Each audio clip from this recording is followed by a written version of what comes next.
Well, good morning, everyone. I'm Jennifer Walsh. I'm a senior media officer with the Institute of Medicine of the National Academies of Sciences, Engineering, and Medicine. I'd like to welcome you all to this briefing, those of you who attended in the room this morning and those of you who are watching our live webcast. This is a discussion of the new report that was just released, Ovarian Cancers, Evolving Paradigms in Research and Care. This report is now available and it can be downloaded as a free PDF along with other related materials from the report, including slides from today's briefing at www.nas.edu/ovarian cancers. And please note that cancers is plural. This will be a 1-hour briefing unless we run out of questions beforehand. We will start off with some opening remarks to introduce the study and then give an overview of the report's conclusions and recommendations. And this will occur by several members of the committee that wrote the report. We will then open the floor and the web up to any questions. Those of you who are in the room that would like to ask a question, I just ask if you can please go to a mic. And those of you who are watching the webcast, you can type in a question at any time in the box that's underneath the video player on the page that you're watching the webcast right now.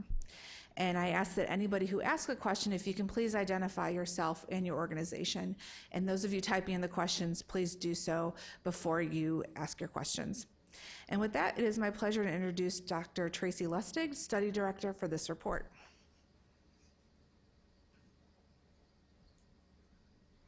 Thank you. Good morning. Each year in the United States, more than 21,000 women are diagnosed with ovarian cancer, and more than 14,000 women die from the disease. Ovarian cancer is the 5th leading cause of cancer deaths among American women. However, ovarian cancer often does not receive as much attention as other cancers, in part due to the relative rarity of the disease. In 2006, the U.S. Congress passed the Gynecologic Cancer Education and Awareness Act, commonly known as Johanna's Law, to increase awareness and knowledge of healthcare providers and women with respect to gynecologic cancers. In 2014, Congress directed the Centers for Disease Control and Prevention to use funds from Johanna's Law to perform a review of the state of the science in ovarian cancer research. Subsequently, the CDC asked the Institute of Medicine to form a committee to examine and summarize the state of the science in ovarian cancer research, to identify gaps in the evidence base and challenges to addressing those gaps, to consider opportunities for advancing research, and to consider ways to disseminate new information. This report is the culmination of the committee's examination. I'm very pleased to introduce 3 of the members I had the pleasure to work with on this report. We have with us today the committee chair, Dr. Jerry Strauss, along with fellow committee members, Dr. Beth Carlin and Ms. Mary Scroggins, who will present the key findings and recommendations from the report. I'd like to take this opportunity to thank the entire 15-member committee for its excellent work on this very difficult subject. I also want to thank our outstanding team of project staff, including Mark Stewart, Sapna Vora, and Noah Neer. And special thanks are also due to Cheryl Noss for her oversight and guidance on this project. And finally, we would like to thank the Centers for Disease Control and Prevention for their support of this work and their ongoing commitment to addressing complex issues related to ovarian cancer in the United States. And I'll turn the program over to Dr. Strauss. Thank you, Tracy. Thank you for coming today, and welcome to those of you who are joining us via webcast. My name is Jerry Strauss, and I had the privilege of chairing the IOM Committee on the State of the Science in Ovarian Cancer Research, which authored this report, and I'm pleased to have 2 of my colleagues with me today who will help share the responsibility of describing our findings and recommendations. It's a 15-member committee, and I would like to acknowledge their contributions to the report. It's listed here. They represented a variety of disciplines that bring the skill sets that need to address the problem of ovarian cancer research across the spectrum. We thank the CDC and Congress for providing the support and mandating this study. We believe that the contributions that the report will make will advance the care of women with ovarian cancer and help prevent this disease. This morning, we'll give you this brief presentation. And I would like to turn to my two colleagues who have unique perspectives on the disease, Mary Scroggins and Beth Carlin, to give some introductory comments. Mary. Good morning. Good morning. My name is Mary Jackson Scroggins. I am a daydreamer, a reformed warrior, an optimistic realist, a what-ifer, a writer. I'm a mother and a wife and a grandmother, a storyteller and a writing mentor, a slow but constant reader and a quick study. I am also an ovarian cancer survivor. It is the least of who I am, but it attempted once to dominate my life, to occupy a disproportionate share of my thoughts and my living space. Placing I and cancer in the same sentence continues to be disorienting, even after 19 years. The word that makes it possible for me to utter the others is survivor. It is also the word that makes me sometimes just laugh out loud, just because, and advocate for the improved survival rates and survivorship of others. In 1996, I had a hysterectomy to remove fibroid tumors and an ovarian cyst. Although for about 2 years, I'd had a persistent pattern of symptoms that could have suggested ovarian cancer: abdominal bleeding, bloating, weight gain, frequent urination, and excessive menstrual bleeding. It was neither on my radar or on my doctor's radar. Going into surgery, in fact, my greatest concerns, aside from the uncertainty that comes with any major surgery, was whether I would have hormone replacement surgery afterward and whether my sex life would be diminished, quantitatively or qualitatively. After discovering the tumorous ovary on my, during surgery, my gynecologist wisely contacted a gynecologic oncologist to complete the surgery, thus providing me with a significant survival advantage. 6 days later, a pathology report confirmed that I had ovarian cancer, clear cell stage 1, and my life, my family, shifted into explicit survival mode. And I became a women's health advocate. I remain a women's health advocate with a focus on health equity and research, and caring deeply both about the quantity and the quality of survival. Good morning, everyone. I'm Beth Carlin. I'm a gynecologic oncologist who has the privilege for caring for inspiring, strong, courageous women like Mary Scroggins. I've been a gynecologic oncologist for 25 years and have collected many survivor stories like Mary's, but unfortunately many others that end far before 19 years, and that's part of why we're here today. I'm also a physician scientist who's also spent these last 2.5 decades trying to understand the root causes of ovarian cancer, why some women get it, others don't, why some live for decades and others don't. We now have technologies that we can embrace to help us understand these root causes from a molecular level, immunologic level, and what we do in our lives in terms of exercise and diet to help understand where we go from here. We're hoping to harness this knowledge to identify better ways for early detection, risk assessment, prevention, and treatment. And it's really these types of expertise and interests that brought this committee together to have its deliberations, look at the evidence, where the data are today, and issue this report that we're going to be presenting to you. Thank you. Why is research on ovarian cancer important? Although ovarian cancer is a relatively uncommon disease, it's one of the deadliest cancers. It's estimated that the number of new cases of ovarian cancer amongst American women is about 1/10 the number of breast cancer cases. However, as shown on this slide, the death to incidence ratio of ovarian cancer is more than 3 times that of breast cancer. This is a significant concern for the American public, particularly women. Another major concern is that the diagnosis of ovarian cancer is often made when the disease is disseminated. About 60% of women who are diagnosed with ovarian cancer are diagnosed at an advanced stage, and this is associated with a less than 30% 5-year survival.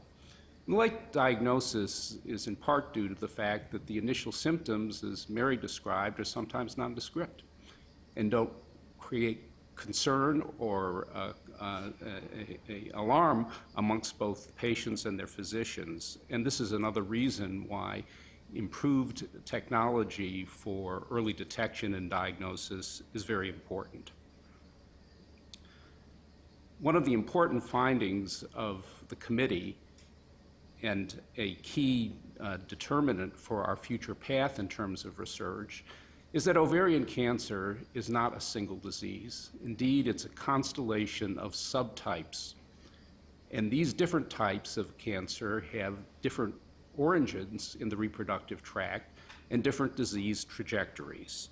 And understanding the fact that this is not a single disease has profound impact on the way that we think about pathophysiology, early diagnosis, treatment, and prevention. And this is a point that we hope to make very clear in this presentation.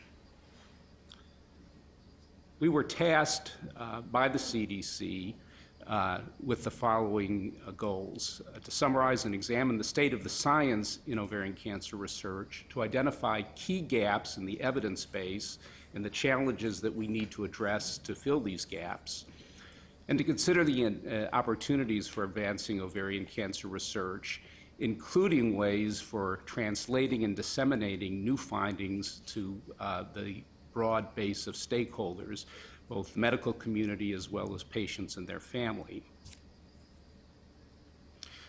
To begin this process, we needed a context for pursuing this report and addressing the tasks that I just described.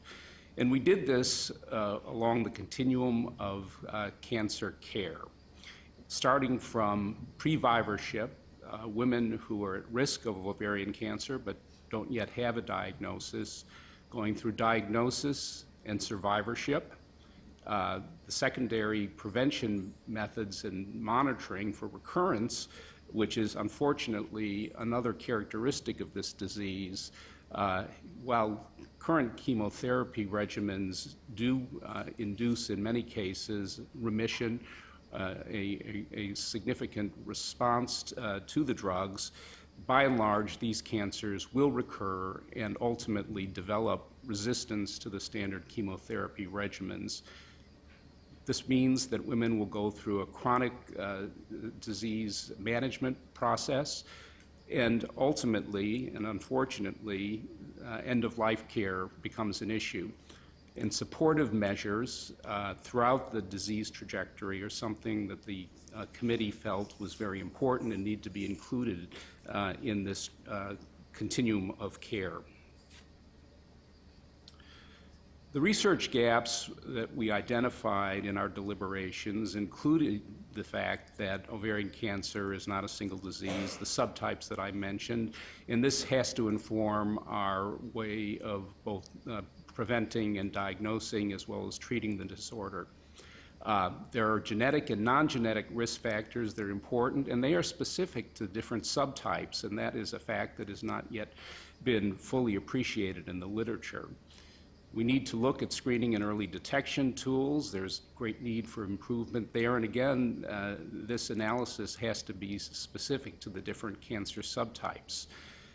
It was recognized that the standard of care in ovarian cancer is disparate, and individuals who are treated by experts in the treatment of ovarian cancer do far better in terms of survival.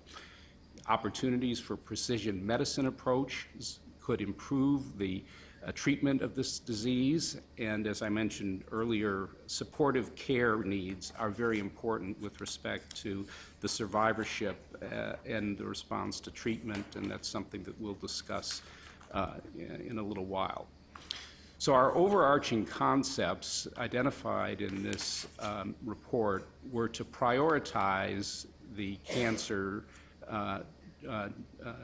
research to focus on the most prevalent and the most lethal form of ovarian cancer, high-grade serous carcinomas.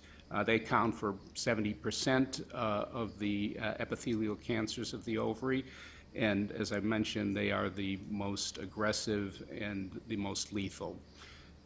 That does not exclude the importance of examining other subtypes of ovarian cancer in research, and that needs to be done as well. Because ovarian cancer is a relatively rare disease, an uncommon disease, collaboration is essential, since developing clinical trials that have adequate statistical power will require pooling and sharing of data, including biospecimens and other resources, and these consortia are going to be essential for us to move forward with clinical trials. And finally, and most importantly, the new information that has been acquired over the past few decades needs to be translated to healthcare professionals and to patients, to women and their families, so that there is actionable activity in terms of the knowledge base that has been accumulated and will accumulate in the future. There are many stakeholders in ovarian cancer research, including the Congress, federal funding agencies, private foundations, industry, academic institutions, professional societies, advocacy groups, and of course, patients and their family. We do not identify the specific task for each of these stakeholders in our report. However, we did strongly suggest that this must be a community effort to advance both the diagnosis, prevention, and treatment of this disease. We made recommendations in several areas, including the biology of ovarian cancers, and that addresses the subtype issue that I mentioned earlier, risk assessment, screening, and early detection, diagnosis and treatment, including opportunities for the use of novel approaches to ovarian cancer, the supportive care needs along the trajectory of disease, and of course, dissemination and implementation of the knowledge and interventions that are being explored today. This is a slide which again drives home the important message about the fact that ovarian cancer is not a single disease. It's divided into subtypes, and these subtypes have different origins in the reproductive tract. Remarkably, ovarian cancer does not appear in most cases to arise from the ovaries per se. These cancers arise from cells that are part of the reproductive tract of a woman. The high-grade ovarian, the high-grade serous carcinomas of the ovary are thought to arrive in most cases from the distal end of the fallopian tube. And these pre-malignant or malignant cells exit the fallopian tube and engraft in the ovary and then proliferate because of the unique ovarian environment. Other types of ovarian cancer, the so-called clear cell carcinomas and endometrioid carcinomas, probably arise from the endometrium, the lining of the uterus, transiting through the fallopian tube to reach the ovary. The recognition of these extra-ovarian origins of ovarian cancer have profound implications to the way that we would treat and prevent and develop diagnostic and early detection methods. Of the 11 recommendations that we set forward, the design of research agendas in the context of the different ovarian cancer subtypes was a key priority. Again, focusing most of our attention on the high-grade serous carcinomas, which are the most common and most lethal. Understanding the cellular origins and pathogenesis of these tumors represents an opportunity, again, for us to develop better screening and detection methods. Characterizing the tumors at a histological and molecular level is something that is key to the understanding of the different subtypes, and developing better model systems to study the different subtypes of ovarian cancer were things that the committee felt were important priorities in the research agenda. Secondly, a consensus on diagnostic criteria, nomenclature, and better classification schemes that reflect the different characteristics, both histological and molecular, of ovarian cancer was something that was viewed as terribly important at this time. We need a taxonomy that everyone understands and is standardized across pathologists, medical professionals taking care of women with ovarian cancer, and basic researchers. Without that consensus, even though a taxonomy may evolve, the more we learn about the different ovarian cancer subtypes, we need to have that as a basis for building a research agenda and moving forward. And I'd like to turn the next recommendations over to Dr. Carlin for her comments. Thank you, Jerry. And again, I'll add my thanks to everyone who's here today and joining us both in the room and on the webcast. I think you've done a great job setting us up for reviewing this next set of recommendations. Our ability to identify women at high risk for ovarian cancer would have significant impact on both morbidity and mortality. Family history and certain genetic mutations and cancer syndromes are strongly associated with risk for ovarian cancer, and many groups already recommend genetic counseling and testing for women and their relatives. But unfortunately, these referrals often do not happen. The committee discussed this at length and really recommended that women with ovarian cancer have genetic testing beyond just BRCA1 and BRCA2, and that this testing also be discussed with their family members, what we call Cascade testing, so that their sons, daughters, sisters, and brothers can also find out if they are carriers of these genes and then would also be at risk.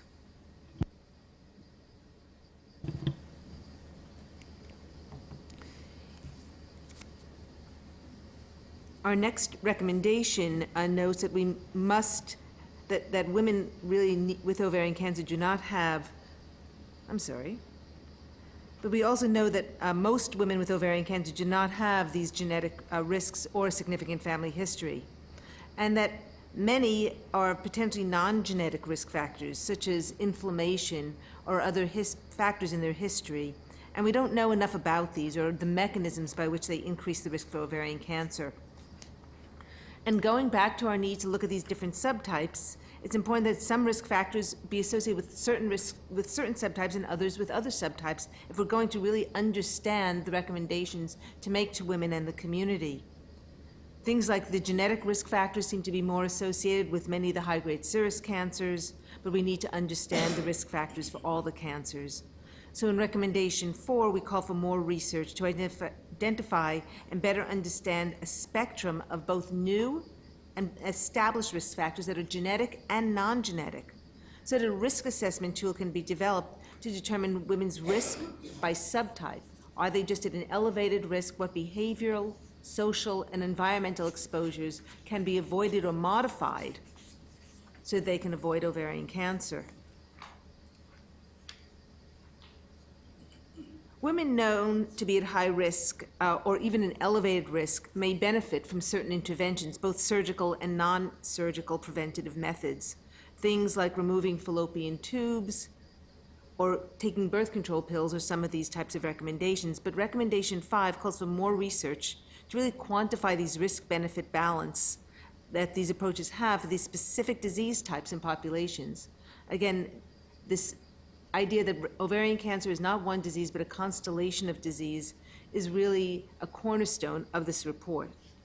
Women will benefit from specific preventative measures, but this needs to be balanced and studied in light of the potential harms. Finally, current efforts to develop a reliable screening test have led to more ovarian cancers being detected at an earlier stage, but these efforts have not yet had a substantial impact on overall mortality. When ovarian cancer is found early, it can often be cured, but it's unlikely this single approach will aid in the detection for all subtypes.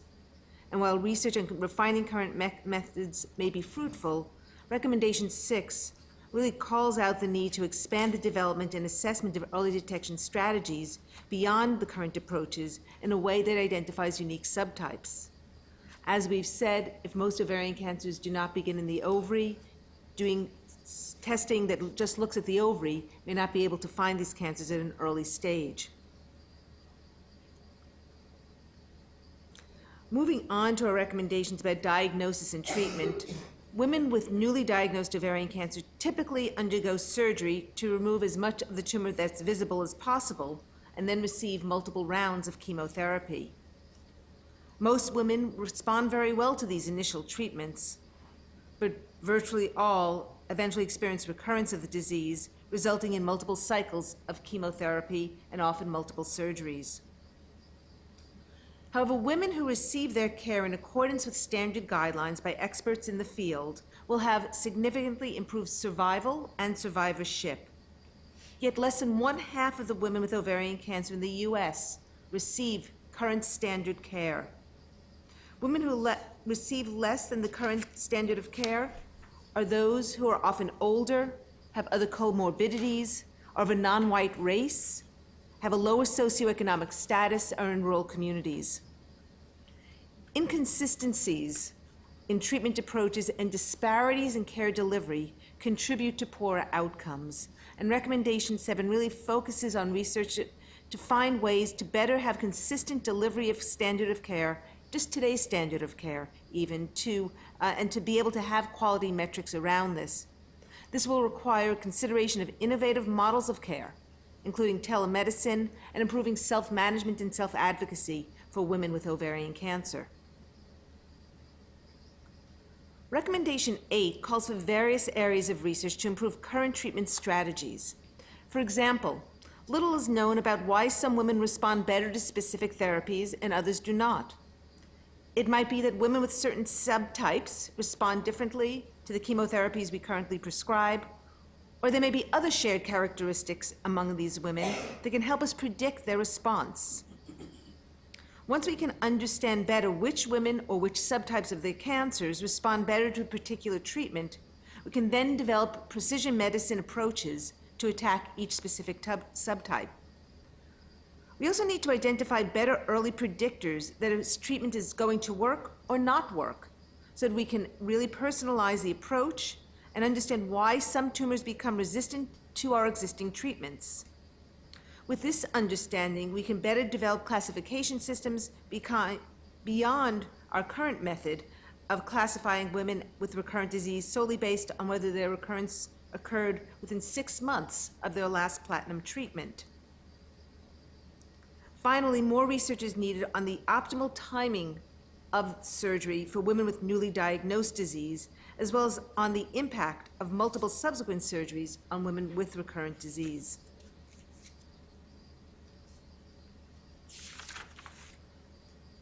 Clinicians and patients also need more treatment options, which depend in large part on the clinical trial system.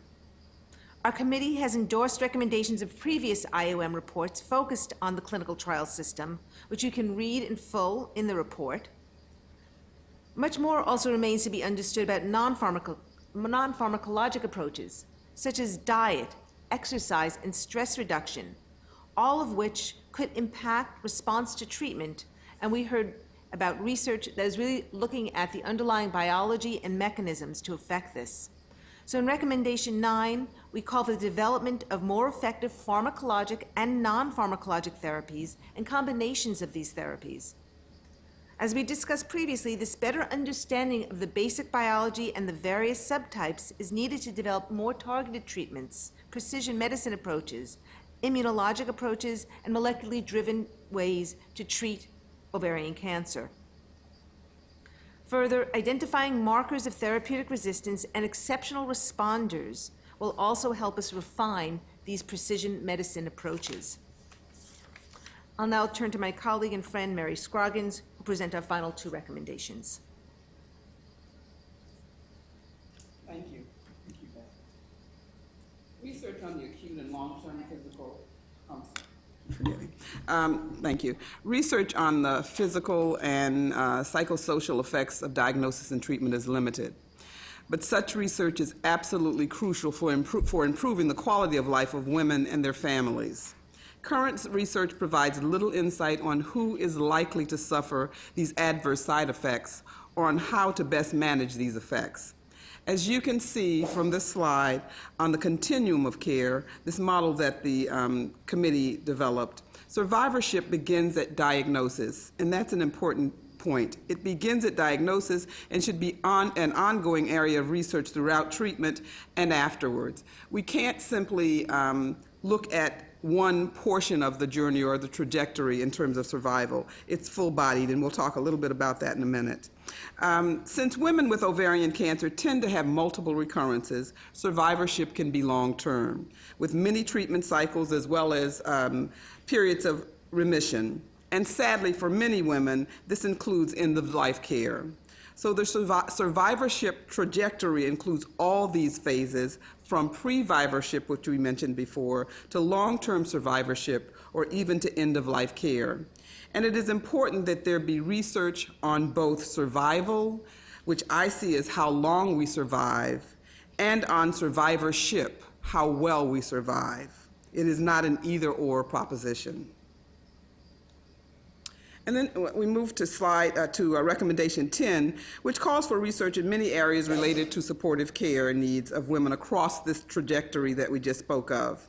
Research is needed to identify factors that put women at risk for poor outcomes. We're not sure what all those factors are, so we need more research there. To identify barriers to assessing side effects, to develop supportive care and self-management interventions, and to define when women might benefit from transitioning to end-of-life care. And one thing that I think is important to mention when we talk about end-of-life care versus supportive care in general, we often hear the term palliative care. And when we hear palliation, we often think of end-of-life. Well, we need to rethink that. Palliation should begin at the point of diagnosis and be continuous through the trajectory of care.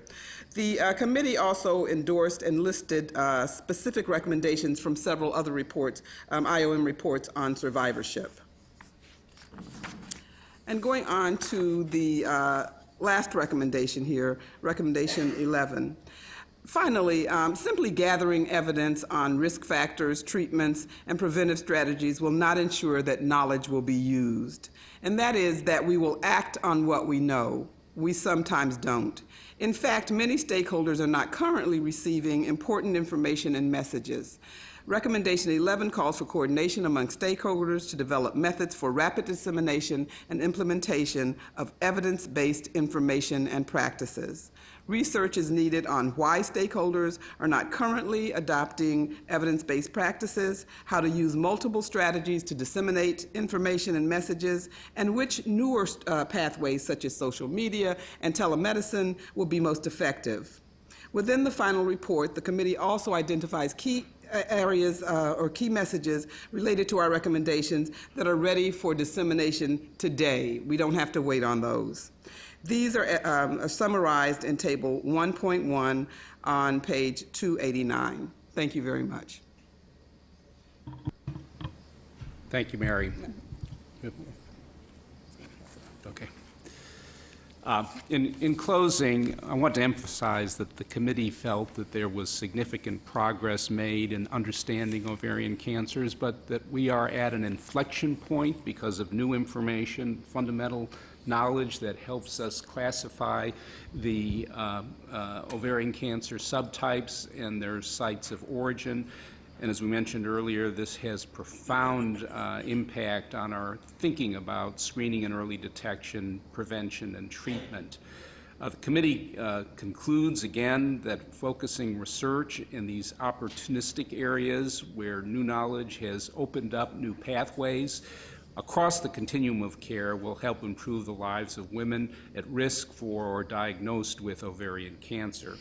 And as you heard earlier, the report can be downloaded at www.nas.edu/ovarian cancers, that's plural. And we are also using the hashtag of #ovarian cancers for communication.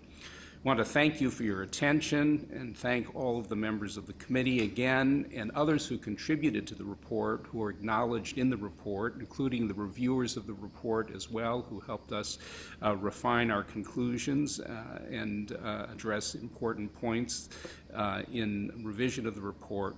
If you have questions, would you please come to the microphone and introduce yourself and the organization that you represent? And those of you who are asking questions via the webcast, we have an opportunity for you to submit questions as well. And if you could also identify yourselves and your organization, it would be most helpful. Thank you. So yes, if anybody in the room would like to ask a question, they can go up to the microphone. If not, while we wait for some web questions to come in, how about I ask the committee, just to kind of get the conversation started, an introductory question. Can you talk a little bit about what women can do now to lower their risk of ovarian cancers? Beth, you want to take that? I think right now the report outlines some important factors that you can do today. First, in terms of your family history and determining, are you at increased risk, are you at elevated risk? So finding out your family history as you gather around for holidays, and really put together both your mother's side and your father's side, the genetics of ovarian cancer and your inherited risk. Even though ovarian cancer is a woman's disease, it doesn't necessarily come just from your mom. So your dad's side of the family is equally important to gather these histories. Put together the pedigree, it can be fun, and then discuss that with your physician. And then you can decide, is genetic testing appropriate for you, and what actions might be correct. The other thing that you can do today is we know that taking birth control pills before the menopause in your reproductive years really does reduce the risk of ovarian cancer, whether you're a genetic carrier, such as a BRCA carrier, or whether you're not. So that is something that even today, again, for you to discuss with your physician, and whether or not birth control pills may be something that actually can reduce your risk by half if you take birth control pills for about 5 years. So that's something today that you could do to try to reduce your risk of ovarian cancer. I'd just like to make one comment in terms of family history. Sometimes you have to read between the lines. In looking at family history, for instance, didn't think there was any family history of ovarian cancer, and there may not be. However, I do remember as a young woman hearing people, and as a child, hearing women in my family who are from rural South and North Carolina talk about female problems. I suspect that some of those might have been a gynecologic cancer of some kind. So sometimes you have to read between the lines, and you have to remind people that their own personal history, medical history, doesn't simply belong to them, HIPAA notwithstanding, that in fact we do owe to our families that we should share those histories with our families. I think it's important to emphasize the genetic testing as an opportunity. If you look at individuals who carry one copy of a mutated BRCA1 gene, the risk of developing ovarian cancer before the age of 70 is 39%. It's huge. And there is an opportunity to identify individuals who can early on benefit from preventative treatment, including self-injectomy. Okay, we'll take a question from the room. Hi, my name's Allison Ivy, and I'm a women's health consultant, and I work with a company that its name is Abcodia, and it has a early diagnostic test for women's risk of ovarian cancer. And because I'm so new to this space, I'm interested in what is the current standard of care for women, and how much is that implemented effectively, and where are the holes in that? Sure. I think having a effective, proven early detection device test biomarker for ovarian cancer is a holy grail we've been looking for decades. Unfortunately, at the current time, the large randomized trials have been able to show our ability to downstage and find more early cancers, but not have a mortality reduction yet at this time. The current standard of care is for women who are at average risk, do not carry a BRCA gene mutation, to not have ovarian cancer screening, because there's also risk to the screening that leads to unnecessary surgeries or other types of interventions. Often that leads to castration, to removing the ovaries of women who don't need them removed, that can also have further health risks. In women who have a BRCA mutation, the current screening recommendation is to have CA-125 and transvaginal sonography performed, but But in the prevention space, there's also data that suggests that perhaps removing their fallopian tubes, since this is often the cell of origin, contains the cell of origin of the high-grade serous cancers, might be another intervention. But at the current time, there is no general screening recommendation for women at average risk. This is a very tough area because of the relative rarity of ovarian cancer, and the mega trial that was just completed in the United Kingdom, the UK collaborative trial of ovarian cancer screening, or CTOX, followed 200,000 women for 14 years. And unfortunately, in the primary analysis of the three groups of no screening, ultrasound, or ultrasound plus a biomarker, CA125, there was no significant differences in the detection and or the mortality of these patient populations studied. It was only after a secondary analysis that was done suggested that there might be some benefit. But this was obviously a Herculean task in terms of the number of women enrolled in the study and the duration of time, and that is a challenge to us in biomedical research to be clever in terms of our clinical trial design and clever in terms of our selection of potential biomarkers that could be used. And the only other thing I'd add is this real highlight that ovarian cancer is not one disease. We really need to be, if we're going to find that holy grail, and I believe we will, we need to look at the subtypes and really look for very specific biomarkers. Kind of following up on the subtypes, we actually have a question from the web. It's Julie Jacob from JAMA Medical News and Perspectives. She asks if the committee could provide a few examples of the different subtypes of ovarian cancer, and specifically how screening, diagnosis, and treatment may vary by type. So we mentioned earlier the most common subtype is something called high-grade serous ovarian cancer. High-grade serous ovarian cancer is the one that we think does begin in the fallopian tubes and can be associated with BRCA. But more importantly for us today is that ovarian cancer, these high-grade serous subtypes, tend to present at a late stage. The majority, over 70%, are metastatic when the woman initially sees her physician and finds out she has ovarian cancer. So for early detection and screening and for treatment, there needs to be specific approaches to look for those biomarkers from these high-grade serous cancers. If someone has genetic testing, finds out they're a carrier, they would be a perfect person to consider risk-reducing surgeries. And really for our treatment, these are the women that really need to see a gynecologic oncologist or another specialist to have primary cytoreductive surgery, platinum-based chemotherapy, possibly intraperitoneal chemotherapy, and really follow that course. Cancers like clear cell carcinoma, endometrioid carcinoma, that Mary mentioned earlier, actually present at an earlier stage first. And they have different genes that they're associated with, but they're not typically inherited genes. They're often genes that occur in the tissue that develops into ovarian cancer.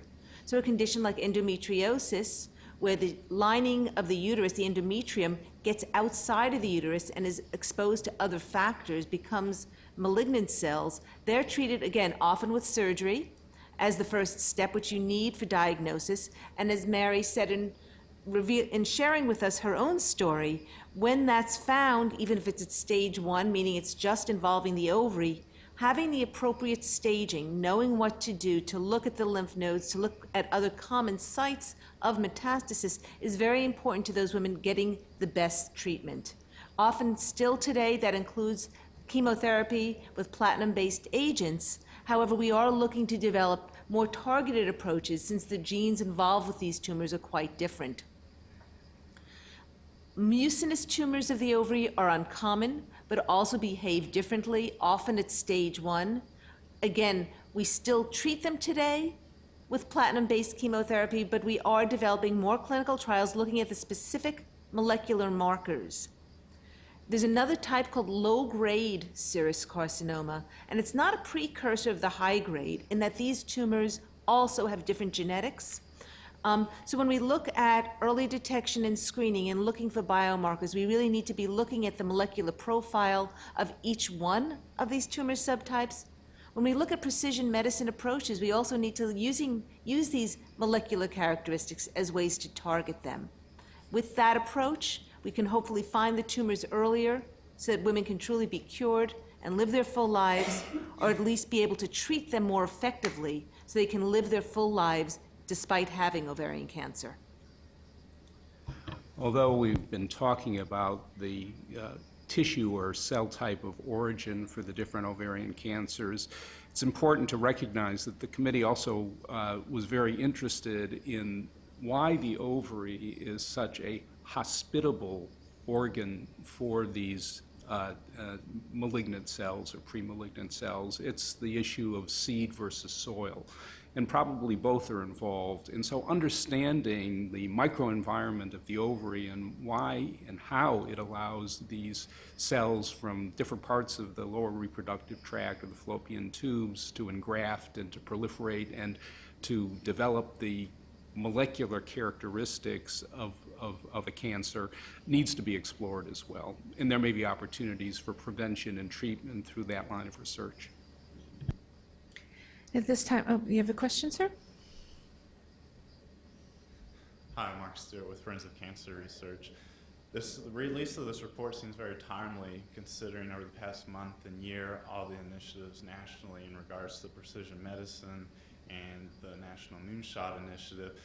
And listening to this clear presentation, it seems to me at least that these recommendations and fundamental questions that remain in ovarian cancer seem to be perfect candidates to be answered through these initiatives.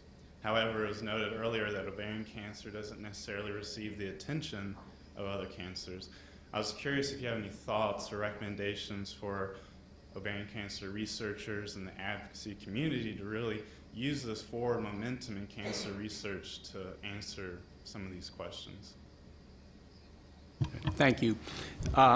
It's very clear that ovarian cancer has lessons to teach us about other types of cancers as well. So investment in research on ovarian cancers, particularly the molecular characteristics of the disease and its trajectory, may be very beneficial in terms of our understanding of the pathobiology of other rare and very deadly cancers, as well as ways to treat and prevent them. So, you know, we share your interest and desire to see further research supported in this important area.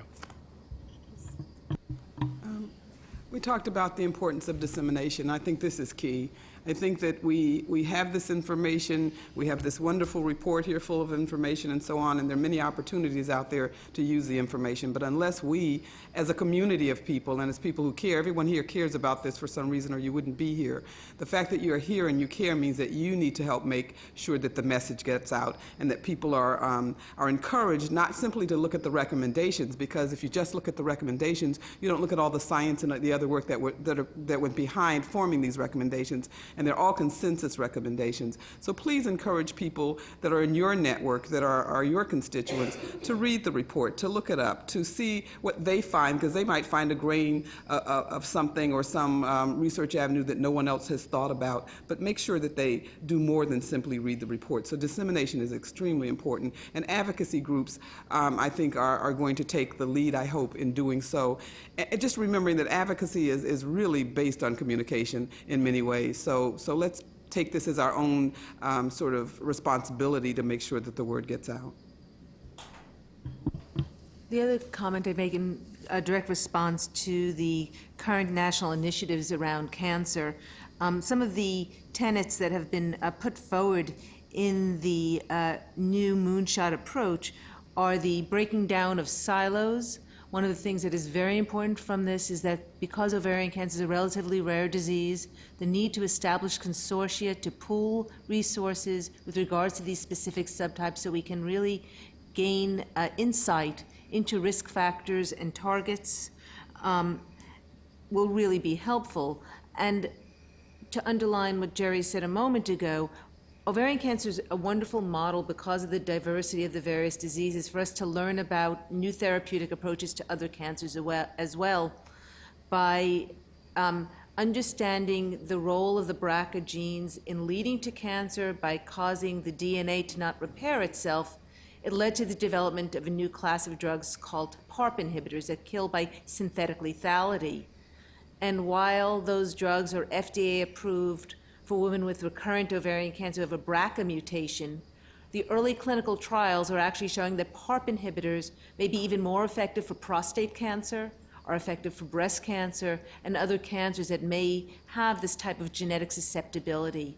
So with the Precision Medicine Initiative and the new Moonshot, really this collaborative, looking at these tumors as an organ agnostic approach, basically the molecular drivers that make them a cancer will really benefit the whole cancer community. And so I'm optimistic that ovarian cancer will play a significant role in these additional efforts. Thank you. I believe those are the questions that we have at this time, but I would like to just throw out one more question to the committee. You talked a little bit about access to care for patients. Can you elaborate a little bit more about the importance on access to care for patients? I'll just say a little bit about access to care. If everyone received what we consider to be standard of care, we would substantially reduce the number of cancer deaths, the amount of morbidity, as well as cancer health disparities. It wouldn't end all of it, but everyone at least would be receiving what we know, and that's acting on what we know. So one of the things that is really important is that we do research to find out why everyone isn't getting standard of care, and that we make sure, in fact, that all of our physicians, all of our researchers, everyone who is in the continuum of care, everyone who works with patients in any way, has the most up-to-date information relative to what standard of care is. Because I don't believe for 1 minute that there are physicians, that people become physicians so that they can give people substandard care. But they have to know it's there. They have to know what the standard is. And then we have to hold people accountable, quite frankly, for giving people standard of care, because there are ways of knowing, and we need to redirect people who are not. Mary's touched on a very important point, and we are very concerned about the health disparities in ovarian cancer, including the survival rates amongst different populations. And this, in fact, is something that is addressable through research and through information dissemination. And again, just to highlight the same issues, because it is so important, is something we can do today. Hearing the words, "you have ovarian cancer," stops people. They remember that date, just like their birth date. And they have a physician, perhaps, who's been caring for them, who they trust, and they really are often not wanting to go for a second opinion, not wanting to travel far away from home. But it's important in this dissemination that they understand that they may be able to live twice as long by just getting to someone who treats ovarian cancer frequently and uses just standard of care. Clinical trials may get us even further, and I think that's really the hope we have in the discovery of new and better treatments. But ovarian cancer is a disease you can live with, you can live a long time with, and you don't need to just be scared and wait to die from. And I think Mary here today is a wonderful example of that, and how ovarian cancer is part of who she is, but she's a hell of a lot more than that. One last comment, and simply that, and you made me think of this, Beth, that we still hear about ovarian cancer as a silent killer. Neither word applies. It is not silent. We know this isn't anecdotal. Evidence-based. We know that it is not silent. We also know that it is not necessarily a killer. So we need to arm ourselves with information. We need to seek the best care. We need to be, and I think one of the things that we also want to encourage is that encourage women to be empowered. because we have to come in knowing what to ask. And women who are just in our communities, I'm going to encourage women in my community to read parts of this report, the parts that are most pertinent to their empowering them to be able to walk into a doctor's office or to walk into a setting and at least know what they should be able to expect. So I think part of this is simply about empowering all of us, women, our physicians, the people who care for us, our families, and moving forward with this information and acting on what we know. Thank you. We have another question from the web. This comes from Wendy Law at the Rivkin Center for Ovarian Cancer. And this is for Dr. Carlin. She asked you, if you were to develop a curriculum for your healthcare provider peers to educate on ovarian cancer, what are the main points that you would like to convey? Thank you, Wendy. Well, one thing I'd point everyone to is there's currently a CDC fascicle that was developed under the Inside Knowledge campaign that aims to educate providers, physicians, about gynecologic cancers, and there's a very good section in there on ovarian cancer. I think that when we look at educating physicians, nurse practitioners, and other caregivers, there's a number of points. One is expert care does help. Care for your patients. Know about ovarian cancer. They're not leaving you as their physicians. You being part of that continuing care team is important, but your patients can live longer and live better if they get to an expert. Ovarian cancer does have symptoms. Many patients will come in and saying that they were reassured earlier on that they didn't have ovarian cancer because their physician told them, well, if you have symptoms, it can't be ovarian cancer, don't worry. So ovarian cancer has symptoms. And if you have that persistent bloating, low back pain, urinary urgency, and early satiety where you feel full, and you have this constellation of symptoms, and they last for more than 2 weeks, and they're like every single day, see your doctor and ask, as Mary says, ask, could this be ovarian cancer? That's not screening, that's diagnosis, an earlier diagnosis. So again, be aware of this, and the physicians need to as well. Clinical trials are vitally important. They take a lot of time on both the physician and the patient side. So as a caregiver, if you have a patient, really find out, are there clinical trials that she can participate in? Because there, as a community, we can find better ways to help women live longer and live better. Just to follow up on Beth's point about clinical trials, the report contains a detailed list of current therapies in development and clinical trials opportunities, and it's actually quite significant, and this is heartening in terms of advances in treatment, particularly in chemo-resistant disease. I'd like a very, very quick comment about programs that are out there relative to the question that Beth got. There are programs such as, and I may have the name wrong, but it's Survivors Teaching Students, that we train survivors to be able to go into medical schools and to other health profession schools and share their stories, their actual stories of what this disease has meant to them, how they were diagnosed, how long it took to be diagnosed, the type of care they received, and so on. And they talk about all the physical and the psychosocial aspects. So there are programs such as this. I know that Survivors Teaching students, and the students here would be medical students, that in fact there are many medical schools all over the country, and if you know of an institution that would be interested in this, it would certainly be worth looking into. Just to pick up on that, Mary, the Survivors Teaching Students works at both medical schools and in training programs in residencies, and we've been doing it at my institution and then doing post hoc surveys, and the medical students and the residents really do understand much more after interacting with these survivors. We know more and more about ovarian cancer. As we outline in this report, there's much more to be learned, but often it takes a very short period. It's not a focus for whole courses in training. So this program really is very helpful in disseminating that information. Well, thank you. We're at the top of the hour, so this concludes our public briefing. I want to thank the committee again. I didn't mention this at the beginning, but our committee members serve pro bono to carry out these studies.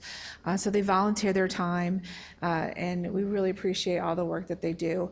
And one more reminder, you can get the report at www.nas.edu/ovarian cancers. And you can also get these briefing slides, which will be posted on that page later on today. Thank you.